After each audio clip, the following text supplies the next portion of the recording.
welcome everyone. It's the first podcast of Slava Heroyam. That means glory to the heroes. This podcast is about the individual heroic stories of the Ukraine conflict. I'm Travis Hightower, your host, and I have the honor to have with me Zarina Zabrisky. Yep, did I say that right? Did I say your name right? But nobody does. It's okay.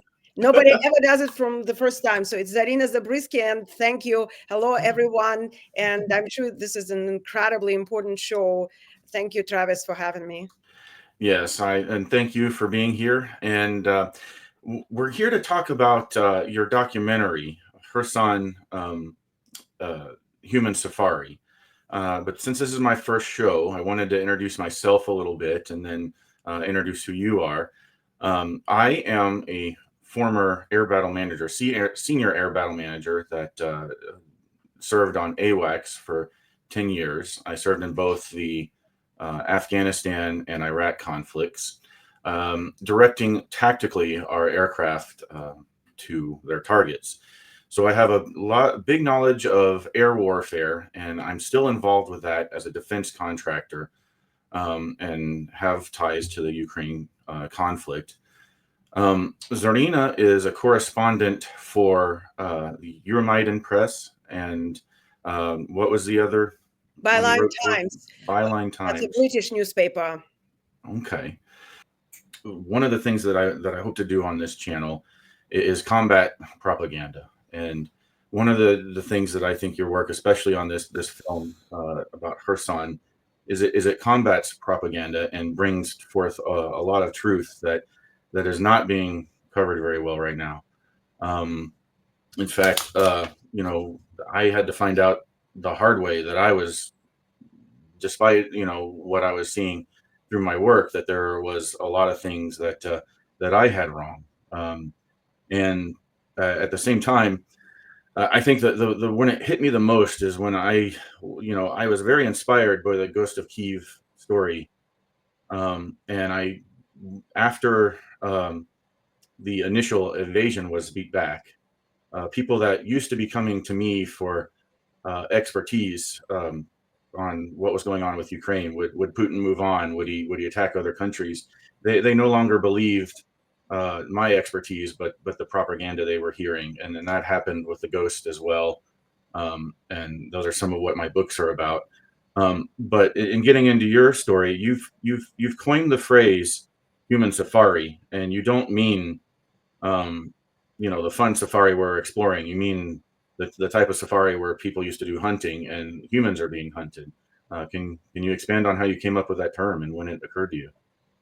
Yes, and thank you. I think you raised several important points, and one I want to start also with combat propaganda, because as we were just talking about yesterday, language frames mind, language forms mind, and everything that we are the notions and narratives. And narratives is made from language, and therefore both literature and propaganda become important foundations of our being. They form political regimes, they form countries, and that's why reporting becomes so important.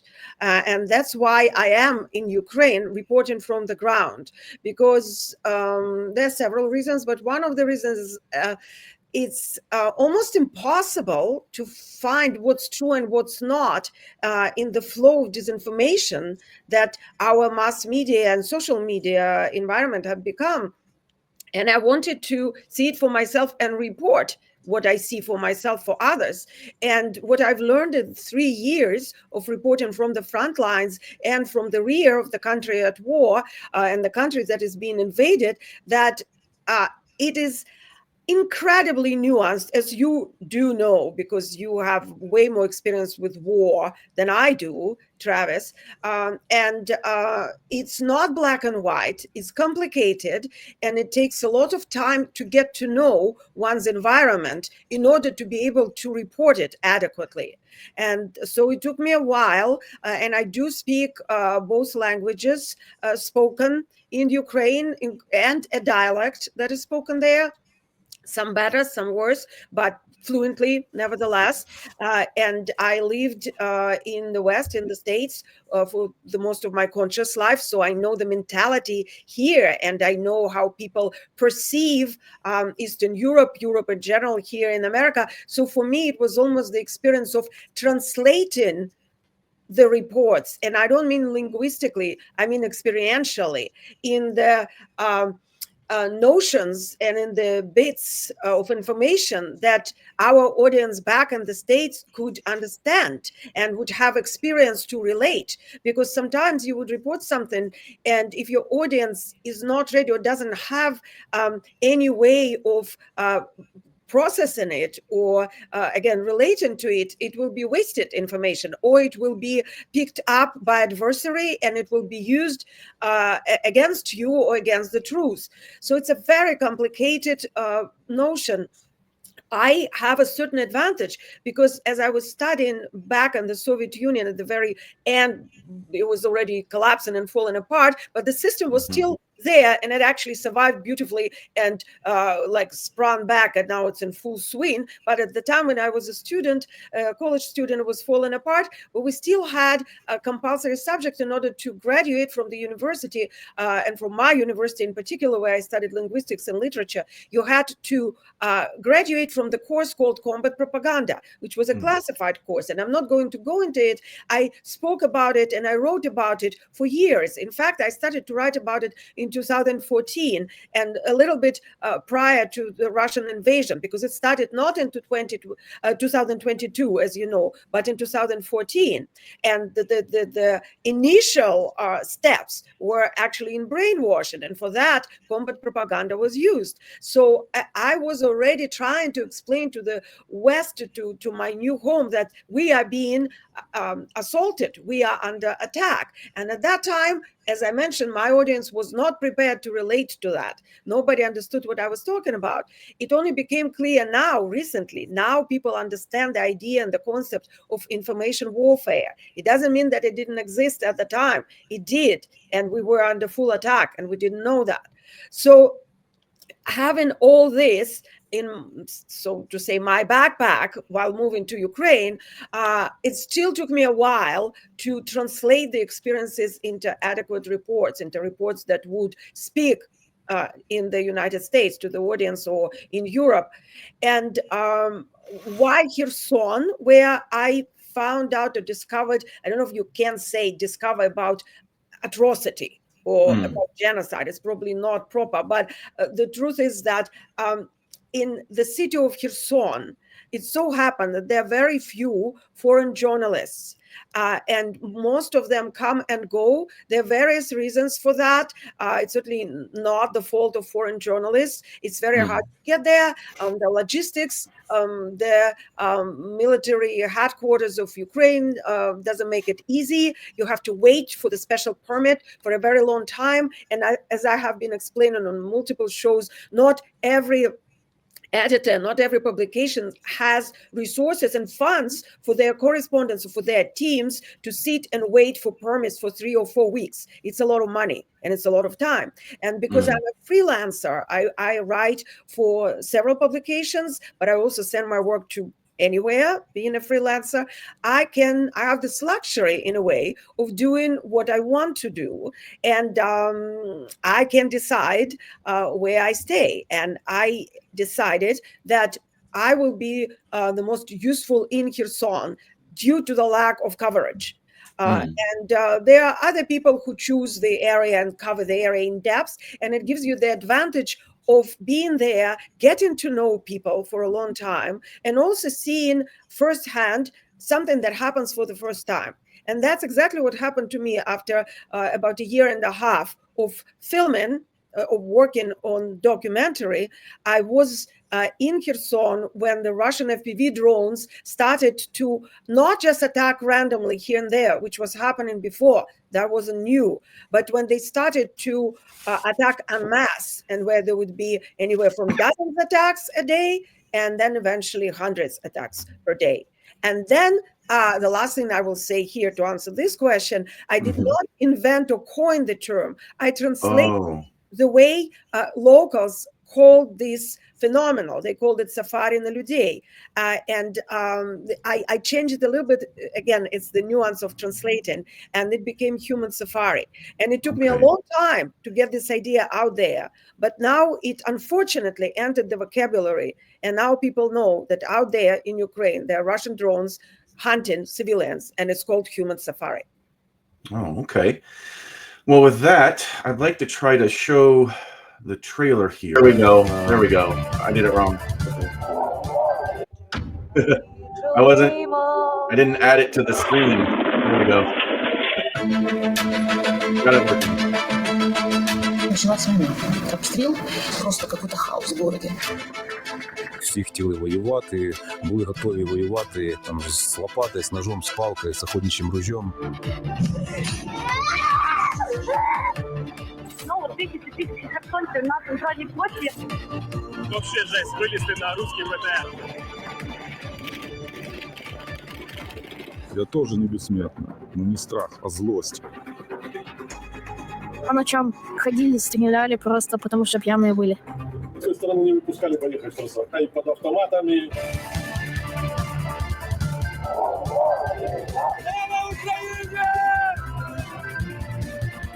И я теперь такой, знаешь, такой свобода.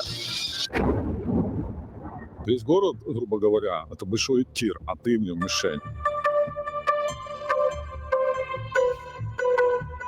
Так кто же взорвал? Зачем взорвали? Русские взорвали. Ого! Ебать! Сафарі на людей йде. Здається, як дуже багато бджіл. Насправді це дрони. Не спіли, може кинути. Они говорят, что они победили нацизм? Нет. Они забрали его себе.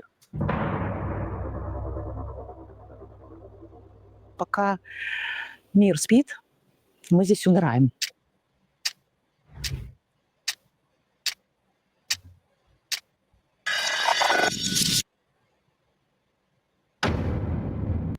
All right, so I'm glad I figured out how to do that right. I'll remove that. So I watched the film. It's both inspiring and chilling. As we saw there in the trailer, you have the dancer, and she comes out and kind of insinuates the different chapters. But I'm a little curious what she also represents to you as the artist. So many things, Travis. For one thing, she's a friend. She's actually a dance teacher in a dance class that I'm taking when I'm in Kherson, and I'm going back there soon after our screening in Dallas. I'm heading straight back there, and there's a yoga studio, and they have different classes, including dance. And so that's how I met Alona. She's a wonderfully accomplished young woman. She's a doctor, and I'm not going to give away the whole story, but she's not somebody I decided to bring from the side to embellish the documentary about war. She is actually a part of everything that is happening. This dancer, like everybody else, lived through invasion, protests, occupation, liberation, flood, and her house used to be in a place which now is no more, basically in a coastal area. She had to move due to bombardments that razed to the ground the whole blocks and the whole parts of the city, and it continues to this day. And they continue to dance, they continue to train, they continue to live, to do art, create, and that became a part of my documentary. In fact, the music she's dancing to is also written by a local composer who was there with his wife during the occupation. He's also part of the film. He's playing his electric piano, and he was a partisan during the occupation. And so was pretty much everyone. You know, the director of photography was also there. He lost his whole archives because Russians seized his house on the other side of the river. And so it goes for everybody in the film. And what does it represent?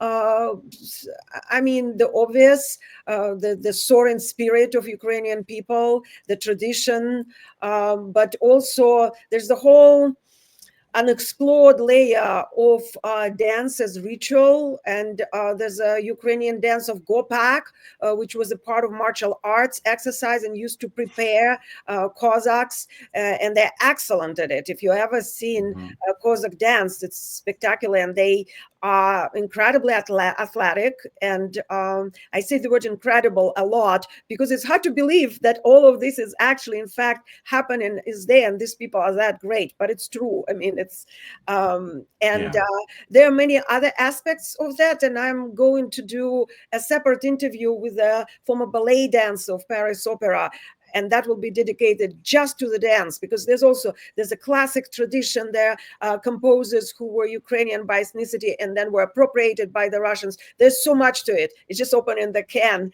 and Pandora box. I don't want to do it now because I'll never stop. Right. No. And I loved it. I love the art of it, and the interpretation.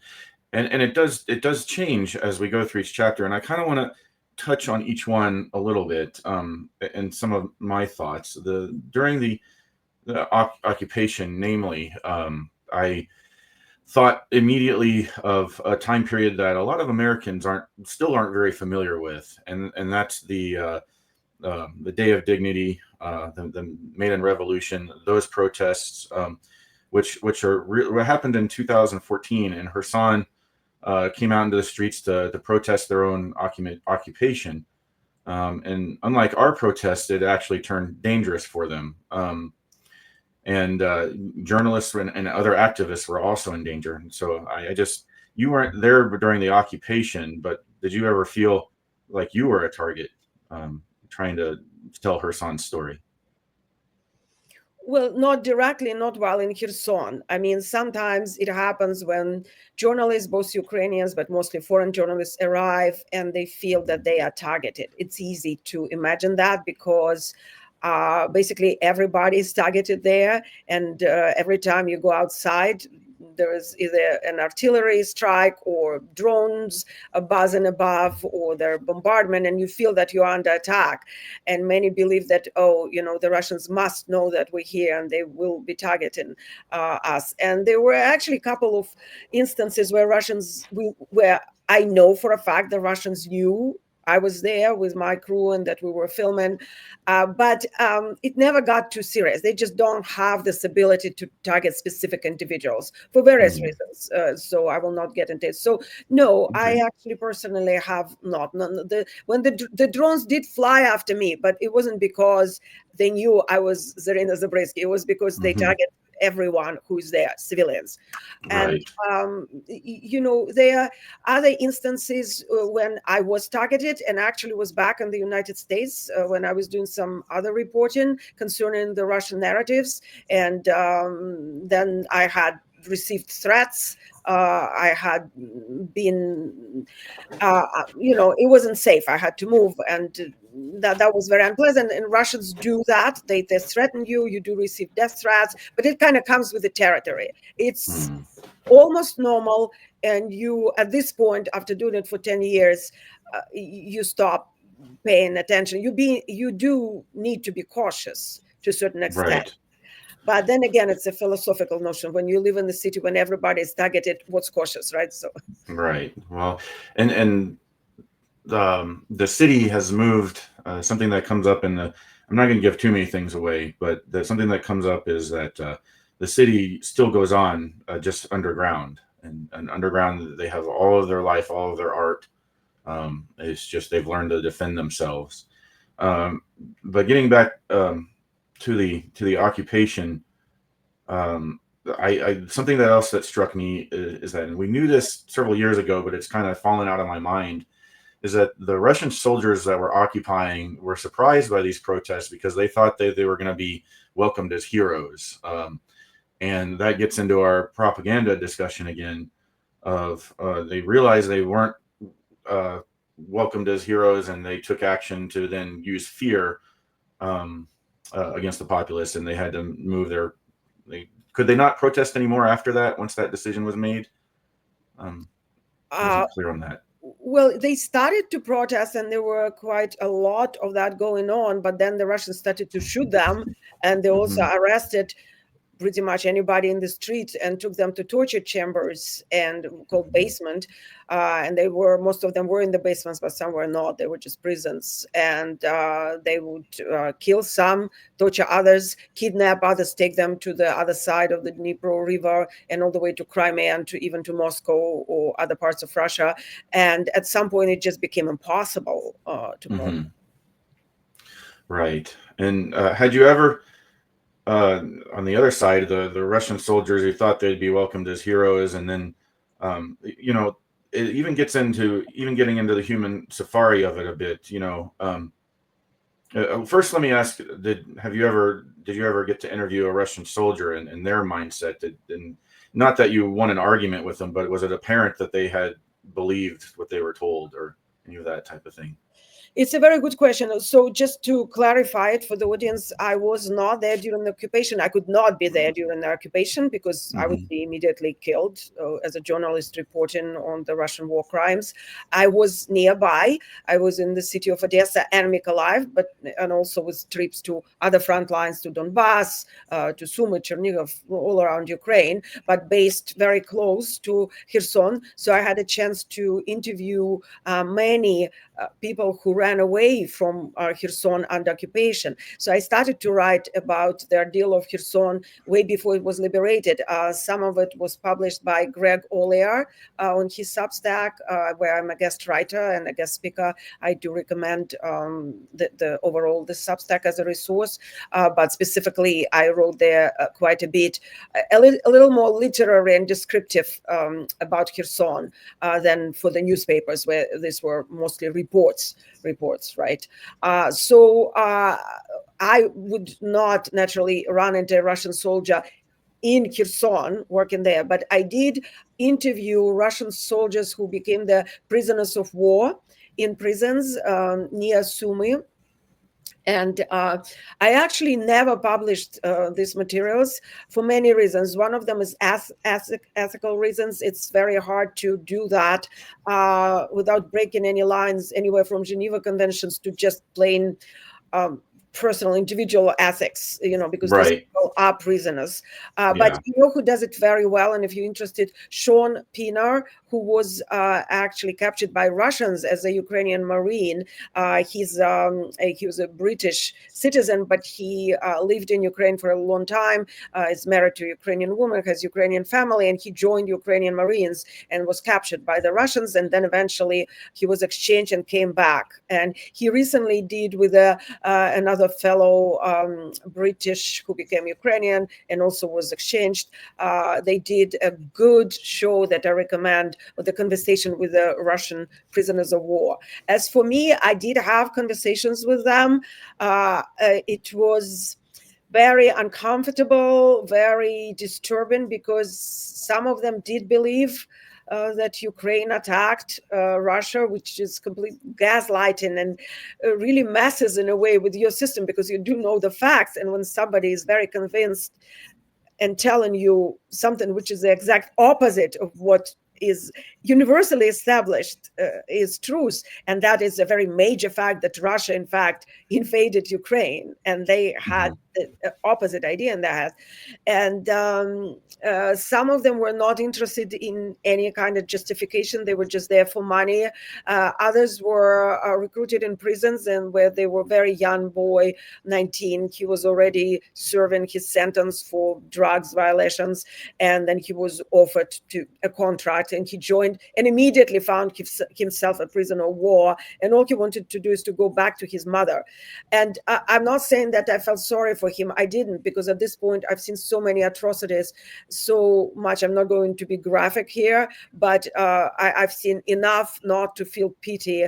But that takes us to the whole other question of empathy and so forth, because it's a lot of mixed emotions. That's one of the reasons I never published it, because I need to sort it out for myself before I share it, and I haven't. It's very complicated. Yeah, absolutely. And you mentioned Sean Pienaar. Is it Pienaar or Pienaar? Pienaar, I believe. Pienaar. Okay, yeah, he just did an interview with former Congressman Adam Kinzinger. Can also be found here on Substack. It was very interesting. Kinzinger has been a big a proponent of supporting Ukraine for a long time, and in fact, he is largely responsible for the F-16 program that eventually got F-16s to Ukraine. But that's for another subject, another time. I asked about Russian soldiers because I remember being a warrior in Afghanistan and Iraq, and we were at the time, and we still are in the United States. We didn't have to face a lot of the criticism that our troops did during Vietnam. We're fairly well regarded, but a lot of other nations, a lot of journalists, they would report things that kind of made it seem like that we were targeting civilians directly. And even though I was involved in the targeting and knew it wasn't true, it still upset me that people would think that. But in this case, what you have are not just, and I think a lot of the American populace is used to that kind of war where, oh, there's collateral damage here. Oh, there's a, I aimed for a factory here and hit a hospital instead there. That's not what's going on here, especially, and you can see it really well in your documentary of these drones chasing down civilians who are obviously not warriors, old folks, children. And so it just made me wonder what mindset as a person who gets offended when someone thinks that I'm a soldier who might let that happen, to just be a type of soldier who would go ahead and go after people like that.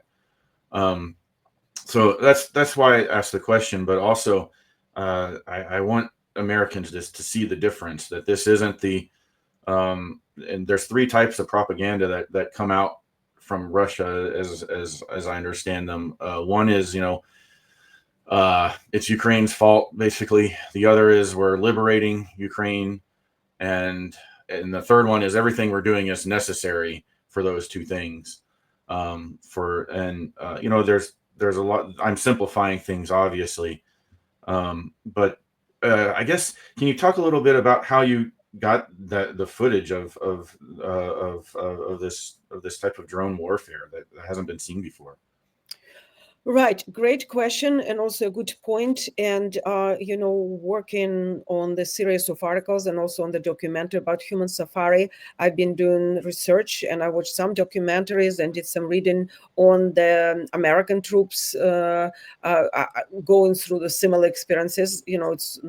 Drone attacks have been known for a while, discussed the ethics of using drones for such attacks, or the collateral damage, the percentage of error in such attacks. It's all been discussed. It's all out there if you look for it. However, it hasn't been known as a determined attacks on civilians. This is new. This is a new aspect, and that makes it a war crime in accordance with international law. And there is a second aspect which is unheard of, indeed, and not just completely insulting to anybody who has, morals, who has, a soul, basically, or a heart, but also stupid, because Russians share their videos that they are recording with PV drone cameras, and they are sharing continuously, have been sharing these videos for over a year on the Telegram channels. Telegram is a platform, social media platform, popular in that part of the world, not just in Ukraine, but in big part of Europe. And these Telegram channels are unmistakably connected to military, to the Russian military. There's very clear connection.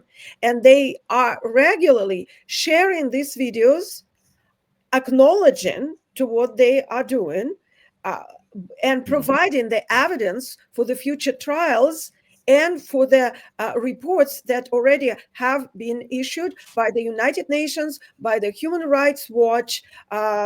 Just recently this week, the U.S. Helsinki Committee spoke about that. So I also obviously have access, like anybody else. You, Travis, or anybody in our audience can log into these channels and can obtain these videos. And the reason they are sharing them is to terrorize the civilians. It's a terror campaign which already has been confirmed by all the above mentioned reports. And Russia uses fear, weaponizes it as a part of its war campaign for a very long time. It's a tradition, they've taken from the Soviet Union. And in this case, these videos are there with the announcements to the residents: get out of Kherson, leave Kherson. This is what will be happening to anybody or anything moving in so-called red zones. And then they proceed to announce a part of the city, red zone, just so, not based on anything in particular. It's random, it's illegal, as has been established by all of these organizations. But it is scary if you live in this red zone. I live in Kherson, in the very heart of the red zone, and I know how it feels. But they also don't know Ukrainians very well. Still, after all these years and after, the war, they don't understand that Ukrainians react not by fleeing. Those who wanted to flee fled a long time ago. Apparently, those who are staying are the most stubborn people on earth, and they are not going to be scared by an announcement on a Telegram channel. It's absurd. And so, based on their false judgment of psychology, they are sharing these videos. And so I had access to any type of those videos, and we use them in the documentary. Oh, okay. Well, wow.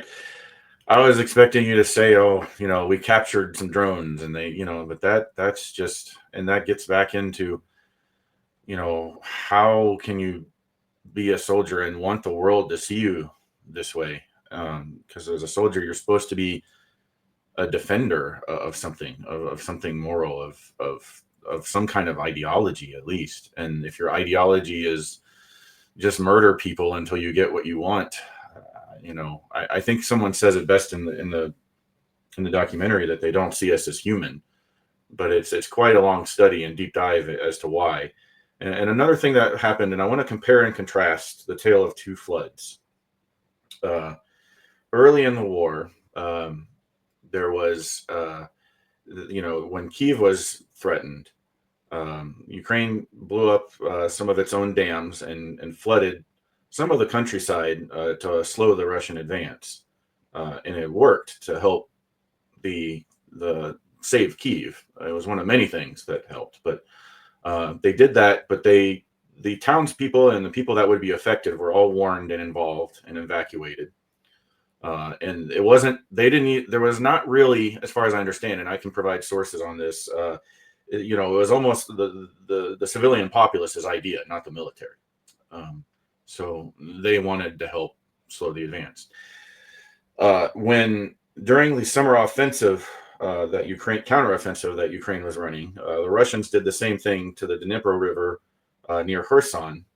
And until I watched your documentary, I thought that was for tactical reasons, but it was, again, to terrorize the populace. And were you on some of the boats filming that, or did you have people? Okay. No, I happened to be, I only came back home to the States twice during the war. And that happened to be one time when I was back home in California at the time. And that's when I remember very well when it happened. And it's, in fact, a part of their scorched earth strategy, which I'm sure you know what it is, and we can explain it to those in the audience who don't know. It's basically the destruction of all resources on the adversary territory. So nothing could be used, and then the enemy could proceed. So that was a part of it, and fear and the psychological factor is a part of this campaign. Mm-hmm. Yeah. So did they scorched earth policy? Normally that during World War II, that meant the burning of farmlands and things like that as they retreated. Have they done that as well? Or Absolutely. Okay. There's so many tactics there and so many aspects. They, in fact, I think it's important to underline here that we're not talking about retrospective. We're not talking about documentary that examines the past. What we are discussing here with Travis is happening now, this very moment, as you're watching this video.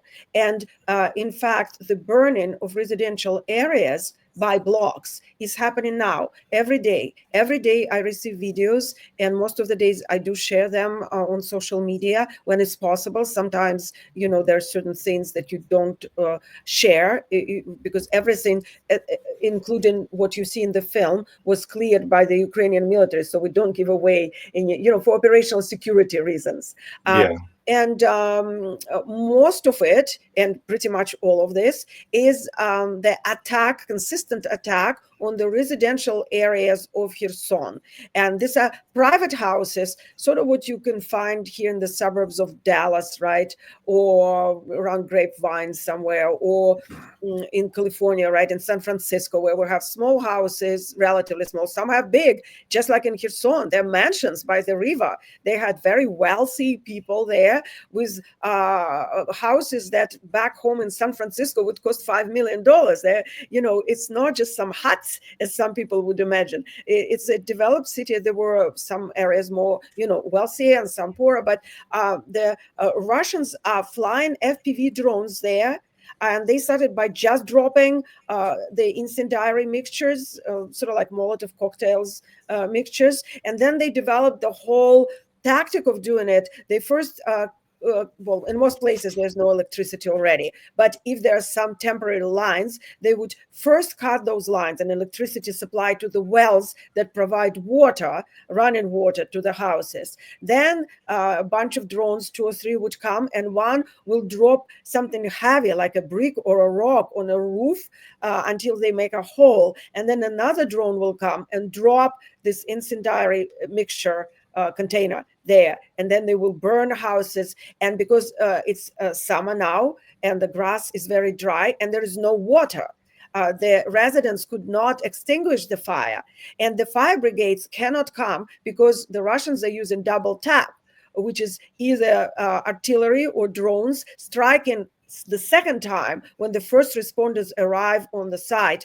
to provide help. And that could be the fire engines or ambulances, rescues. And so the residents left to their own devices with no water, sometimes with just sand, to try and extinguish the fires, and they fail. And as a result, Kherson is burning, and every day there are more and more of Kherson is burned and no more. And it's a siege as well. I think you told me offline. So they're doing all this and preventing other supplies from getting into the city as well. This is very new.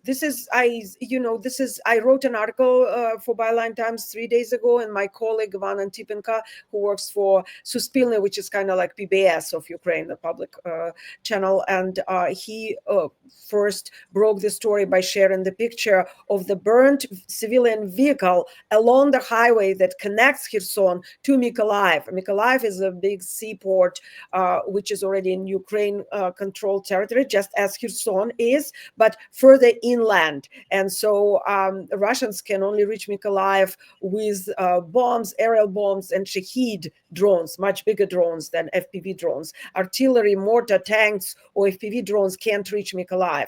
And so the supplies of food, medicine, humanitarian, gas, everything is coming from Mykolaiv on this major road. Other roads have already been destroyed, either by burning everything around, also by remote mining, because FPV drones drop anti-infantry mines called perlustki, meaning petals, and the roads are mined. And also most of these roads at this point are dirt roads after 3 years of battles there. And so just regular vehicles or big trucks cannot pass there. I got stuck there several times going to do reports, so I know firsthand that you cannot go around. And so if they manage to cut off this road, this will be a siege. And not only it will be a siege, it will be a first in human history drone siege, Travis, because it will be all done by unmanned vehicles, unmanned devices. Yeah, that's a scary proposition too. And so what I want to talk about last is kind of how do we stop this? What is there to fight against it? And boy, have I had some different political discussions about this, but I look at it both as a military tactician and an author. And I think this is going to seem a little silly at first to people, but I think it was some of the point of how fiction and myth can inspire us. Did you see the recent Superman movie? I have not. You haven't? Okay. In the film, there's a fictional two countries that Superman prevents a war from, and basically the world says you can't do that. You can't go using your power to involve yourself in political affairs. And he kind of, the debate is people were going to die, and I'm stopping people from dying, and I didn't hurt anyone in stopping this war. So and it was, you could compare it both to the Israel-Gaza situation, but the attacking country, had a very, as a linguist, when you see it, you'll pick it up right up that, hey, they're speaking a fake, similar Russian type language. And what it spoke to me was, when you have the power to stop a war, you've got to get down to your own basic morality. And I have debated all kinds of things, like trying to explain to people why this doesn't cost us that much, why it doesn't affect your different taxes, this sort of thing. But that's not really the point. The point is the morality of this needs to be stopped, and we have the power to do so. And I'm going to share my screen again. Let's see. So here is now I have to remember to, this one has the sound off. So I have to go back in here and I have to add it to the stage. There we go. Okay. So you have this, we've got this technology, and there's also there is, portable soldier weapons that can block drones as well. But our nation for a while has been developing different lasers which can auto target and take out drones. So we have this capability, and it's something that we need to supplement our own forces with. But whenever, as a contractor, I can tell you, you can always make your stuff for your nation way better, but you can make a shareable, sellable version, and that's what we've done with the F-16 and the F-35 when we've shared it with all these other nations.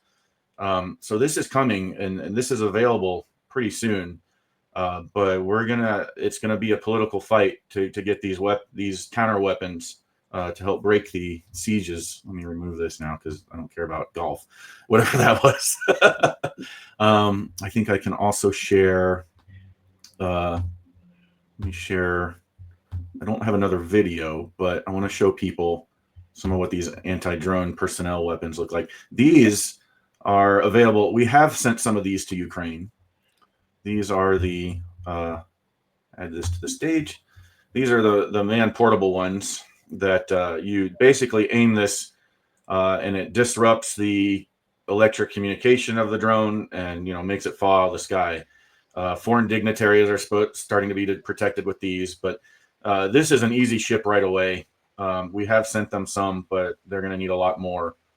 And that is a fight that, you are bringing this documentary to Washington and hopefully being able to achieve some advocacy for these kind of defenses. So hopefully I can help you know what to advocate for. But Yes, well, that's great. Of course, documentary is just one aspect of reporting I've been doing there. I do work with the military there and with the regional military administration. If anybody is interested, I've shared about 2 months ago a report, or rather an interview with the head of the regional military administration, where he speaks precisely about the ways of confronting these attacks. And there's everything from laser to frequency wars, to some mechanical innovations where there are larger drones with the hooks that attack them. And we also, not to go too heavy on technology now, we don't have time for that, but there are fiber optic drones now. They're used a bit less in the Kherson region. At least they were so far, because of the river. It creates the obstacle there, and it's just harder to fly them. But I think the both sides, actually Ukrainian as well, are learning to overcome these obstacles, and fiber optics becoming another issue. And so they're a way of cutting their fiber optics on the drones. They're drones with the blades that are razors, like a sci-fi thing, really. Like Alexander Prokudin, the head of military administration, speaks about the dome, which is actually, it sounds like a dome, but it's more like a wall that protects the city of Kherson. But it's debatable whether it protects, because technology changes every day. That's one thing I've learned there. Ukrainians are so innovative. I've done reports, you can see them on my social media, in my articles, on underground factories all over Ukraine in secret locations where the drones are being produced. And I've seen all kind of new technologies there. And obviously most of them are not being shared anywhere with public, but they are there, they're being developed. And still a lot of help is needed, like you said. And while some laser defense mechanism are already being applied in Kherson, more needed. So far, the most efficient way of fighting FPV drones I've heard of from the soldiers and from civilians, former hunters, are a hunting rifle that is shooting, with pebbles, and it makes these drones fall down, both kamikaze drones, Mavic drones, whatever. But again, it changes every day. Lately, one of the major issues are bigger drones, such as Molnia, meaning lighting, or just larger drones. They look like a joke. They look like somebody made them for school science fair. They're made out of paper, almost, but they do cause a lot of harm. And of course, one thing I want to underline here, that it's not just happening in Kherson. Kherson is kind of like a portal lab of fear. That's where they apply it the most. It's very striking to see it applied in the cities. But there are other towns and cities. There's Nikopol, which is not far from Zaporizhia in Dnipropetrovsk region, and it's right across the river from Zaporizhia nuclear power plant, which was captured by the Russians in March 2022, and it's only 6 kilometers. So it's a similar situation to the situation in Kherson, and I've been there. Again, I have reports, I have articles and videos from there, and they are trying slightly different ways of attacking people or instilling the fear campaigns. They actually break through the windows and fly inside the homes, which is very rare in Kherson, but which reported in Nikopol. Several people reported it to me, and I've seen the windows broken by drones like that and photographed them. The same is happening in Sumy region, and basically anywhere along the front line, all the way from north and then east in Donbass. But the difference there's no river there. So there are forests and they're gray zone. It's different. We're not going to go into that. But there's more fiber optics there. And, I'm not an engineer. I speak to a lot of engineers and I interview a lot of military and engineers. So I have some idea. And the main idea I got is that everything is changing every day and that Ukraine really needs help. Yes, and that's kind of what I'll leave off on, and especially for my listeners who, I think something that has happened to our country is we've been personally involved in the Middle East in a war for 20 years or so, and people wondered, what did we accomplish? And they look at this even on all sides and say, what can we really accomplish by getting involved? Well, the point that I bring up is, when people will fight that hard for freedom and stay under the assault of what your documentary shows, they're not going to let, once they've won their freedom or once they've kicked the Russians out, they're not going to let it happen again. They're not going to be in Afghanistan where everyone was too afraid to defend their freedom as soon as we left. And there's a lot of other complications to that, but wars are, they have a lot of nuance, but I think when you have a people that have demonstrated to this extent how hard they're willing to fight, that you can call the bluff of the adversary I think you could even go so far as what Zelensky has always asked for, which is to close the sky. But I would have to argue very hard for that with some people. But, I agree. I agree. So, I've been asking and demanding for that and advocating for that from the very beginning. If you look at my social media feed in the beginning and the first year, I've been writing about it, interviewing people about it, and showing that would be the way to go. But due to various political reasons, that is just not happening. But to continue on your great point, yes, why should we as Americans worry about that? That's far away and similarly not concerning us. Well, I have two major points. I have more, but two main ones to take away. One, and they are not the moral clarity or the moral obligations or charity, because this is the matter of personal choice. But there are two. One, there are international law and obligations, because the United States were a part of the Budapest Memorandum, and we guaranteed the defense aid for Ukraine in case it is invaded. And you can look it up more. We don't have time to go into it in depth, but right now I hear it's been deleted from the White House website, but the document itself exists. It's a fact. And we guaranteed Ukraine that we will be there. So if international law still means anything, we should oblige. That's number one. And if international law stops existing, we are living in a very different world, Wild West of a galactic proportion, where I'm not sure we want to proceed living. And the second one is that we are dealing with the biggest country in the world. It's a nuclear power with imperial ambitions. This country, meaning the Russian Federation, is not going to stop at Ukraine.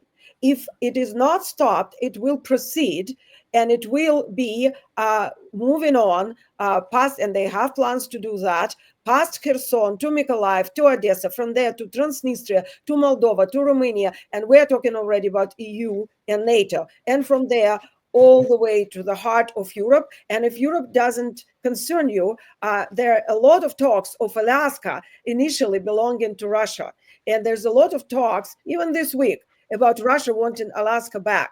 And I might not say we all know what happens with appeasement of dictators, but if you're interested, you can very easily find out what happened in 1940s when everybody were trying to avoid confrontation with Hitler. It ended up with World War II. So we're looking at a very similar yet different situation, and that's a pragmatic reason to help Ukraine, because currently Ukraine is a one wall protecting the free world, democratic world, faulty as it is, from the totalitarian, authoritarian, fascist empire that wants to expand to the West, and they will not stop. Yeah, well, very well said. And that's why a podcast isn't going to just be one episode. I will continue this weekly here on Thursdays at 7. But I want to let people know where they can find you and where they can find the film. Great question. It's very easy. We made this film available to all for free. We're not going the traditional way, which was a plan, to go with distributors, film festivals, but there's no time. Kherson is being cut off the mainland now as we speak, and everybody must see it. We still have time to save the city. So you can go to www.khersonhumansafari.com, and hopefully you can provide it into the footnotes or into the bio to the video, to the description of the video. Kherson is spelled Kherson. Kherson Human Safari is one word, and you can not only watch the trailer and the full film by one click on the first and second page, you can also read more about Human Safari, the war crime. There are links to the United Nations report. There's a link to Human Rights Watch report. There's a link to 120 plus articles in all the major publications in the world covering this topic at this point. And there's more information there. My name is Zarina Zabrisky, as you can see on the screen, and I am on all the major platforms. You can find me on X or Twitter, where I'm most active, I think, but I'm also on Blue Sky, Facebook, Instagram just started recently, so do follow me there. I'm just starting to grow that platform. I'm not yet, or probably not at all, on TikTok, and I just don't have time. Right. No, it's a lot of social medias, and we've talked about that a lot. But Instagram is a good one because, and your Twitter and Blue Sky, because you're able to share some of these. Like I just saw the burning of the house that you were talking about today.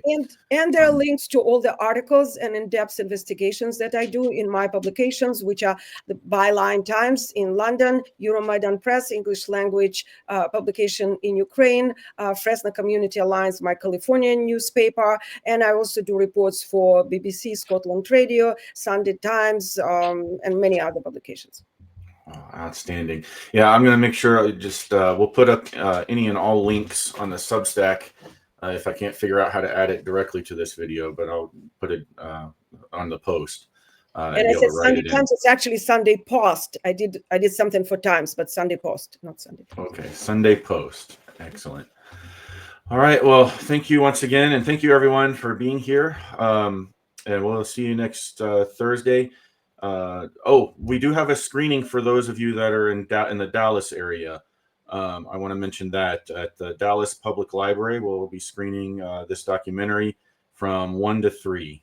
On August 10th, which is Sunday.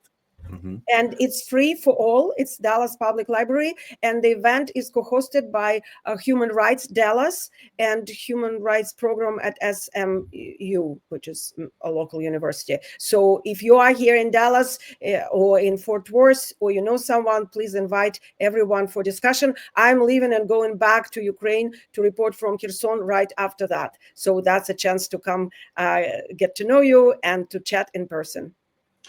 Awesome. And when you do go back, please stay safe. We really appreciate you being here and sharing your truth with us. And we'll continue the podcast next week. Thank you, Zarina. Thank you so much, Travis, and good luck with your podcast. Slava Ukraini! Slava Ukraini!